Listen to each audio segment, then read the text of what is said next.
We're back out here once again, and today it's all about these little guys, the Neko rig.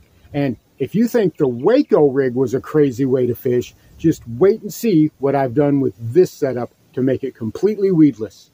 Stick around, you don't want to miss this one.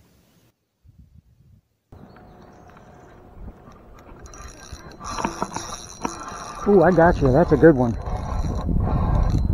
That's a good one, kids. And I lost it. No, I didn't. No, I didn't. He's still there. He's still there.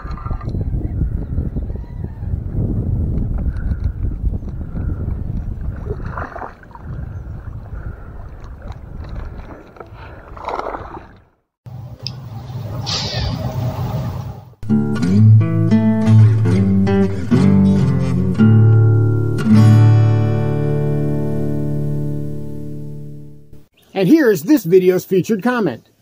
Congratulations! If you would like to have a chance to have your comment featured in an upcoming video, all you've got to do is leave a comment. And now, on with the video. Welcome back to Lowbrow Fishing. And it's no secret, I really like finesse fishing. Whether I'm working with a wacky rig or working with something like this Neko rig, I don't mind going nice and slow to get those tough bites on those more challenging days. I find that working these worms nice and slow, I get some really huge strikes. But while a wacky rig and a Neko rig look very similar, they could not be more different. I'm fishing them in different situations, and a lot of times I'm fishing them in very different water. With a wacky rig, I'm usually shallow. I'm fishing it very shallow, and I cast it out and I let that worm just kind of fall. And it does that wacky rig shudder on the way down. And before it gets to the bottom, depending on where I think the fish are, I'll give it a couple of pops and then I'll let it go back down again, nice and slow. Whereas with a Neko rig, I'm generally fishing deeper water. I'll be fishing water that's 8, 9, 10, 12 foot deep or more. And these, thanks to that nail weight that's, you know, poked right there in the end, in this case right here, tungsten nail weight, these things are going to rocket to the bottom. They go down to the bottom in a hurry.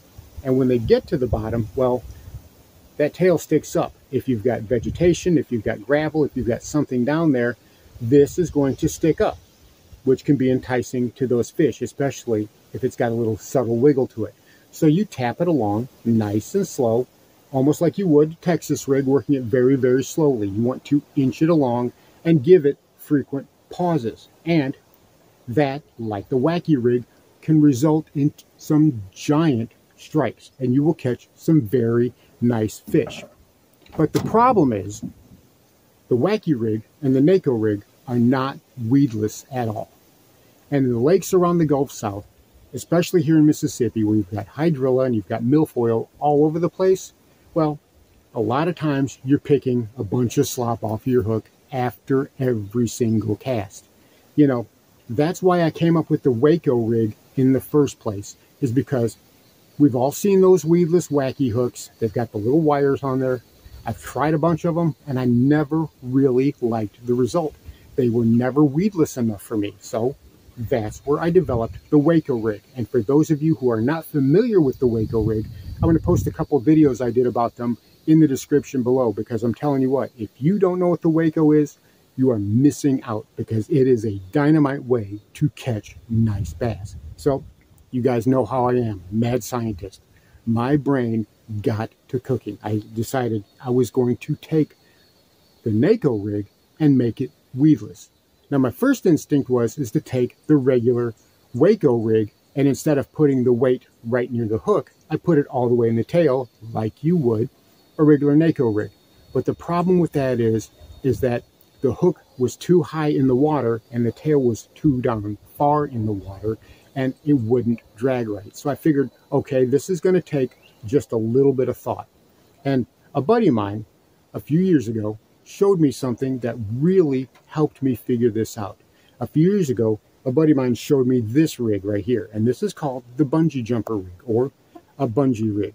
It's got an old ball head jig. The hook was rusted, so I just clipped it off, and you poke it in the end of a worm and you super glue it. You take a 3/0 EWG and you thread it through the worm like so. You can see I've got the line tie there and the hook points here, so it's Texas rig. But the problem with this is that it's still too high for what I want. This is meant to be bounced like this across this, you know, the bottom of the water. And I didn't necessarily want to do that. I wanted it to work like a traditional Neko, where you can just kind of inch it across the bottom. In order to do that, that line tie needed to be down here, so it was pulling more down this way. But this was a good start. This was a good base. And before long, I was really able to put something together that actually worked quite well. So here is my latest creation. I don't really have a name for it yet, but right now I call it the Waco Neko, or the Neko Waco, which is a weedless Neko rig. And it's kind of a cross between the Neko rig and that bungee rig, but it still has the nail weight in it, and it still rides in the water like this. But because that line tie is so far down, it actually scoots along the bottom just like you want a Neko rig to do. And if you notice, it's Texas rig. That means it is completely weedless. This thing comes through some thick slop just fine. Even that mucky, grassy stuff that's on the bottom that normally gets even a Texas rig all gummy, it comes through that pretty good. All right, I'm going to show you guys how to put this together. It's not hard, but there is an order you want to go in, otherwise it may not come out right. Seems a little backwards at first, so let me show you. First thing we're going to do is we're going to take the stick bait here, 5-inch stick bait, and we're going to take this little tungsten nail weight. Now you can use lead with these, but again, as with the Waco rig, the bigger the nail weight, the bigger the chance you can deform that worm. If you're going to use a lead nail weight, I recommend the VMC because they've got that ball at the end of them, and they're great because they can kind of make that noise on the bottom. But anyway, we're going to take this nail weight and we're going to poke it straight in. Now that might seem backwards because usually it's the last thing you do.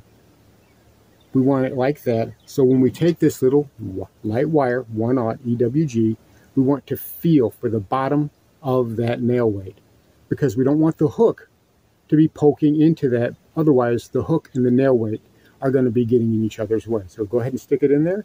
Pop it out like you would a normal Texas rig. Slide it around. Push it over and up like that. Make sure you've got it all the way up on the shank, nice and straight. And go ahead and Tex-pose your hook. You want to make sure you're as straight as you can be. And that's going to be the deal right there. That's going to be your deal right there. There you go. That is a Waco Neko, which is what I'm calling it now. If you guys can think of a better name, let me know down in the comments below. But this little guy is so effective. It destroys bass out on the water. I was getting some of those really tough bites that I was never able to get before using a Neko rig in a situation that I really thought needed a Neko rig. So this right here, this is going to be my new go-to. This is going to be the new craze. I'm going to be using the Waco rig and the Neko Waco. We'll be using these together to see how many fish we can catch this summer. Again, if you haven't tried the Waco rig, I've got the links down in the description. Check those videos out. I'm telling you, that rig is great. It absolutely crushes those bass. And this right here, this is getting to be where it's definitely going to be my new type of fishing for a Neko rig, simply because it does not get hung up in the weeds. And that right there can be the most frustrating thing for any angler, right? We go out to fish, we go out there all day long, and all we're doing is pulling slop off of our line after every single cast. It's so frustrating. Well, hopefully this can help you avoid that, you know. It swings just like a Neko rig, and whenever you pull it on the bottom, because it's got that line tie so low, it drags right along very nicely, just like a Neko rig does. It works very similarly to a Neko rig, and it catches fish very similarly. So I put it to the test so far. I'm going to be continuing to work with it, and if I make any more changes to it, I'll let you know. So there you have it. Another twisted creation from my strange imagination. You know, sometimes they work, sometimes they don't. This one here works so well. Give it a try. I'm sure you not only like how it fishes just like a Neko rig, but how it's so weedless. Thanks for watching Lowbrow Fishing. We'll catch you in the next one.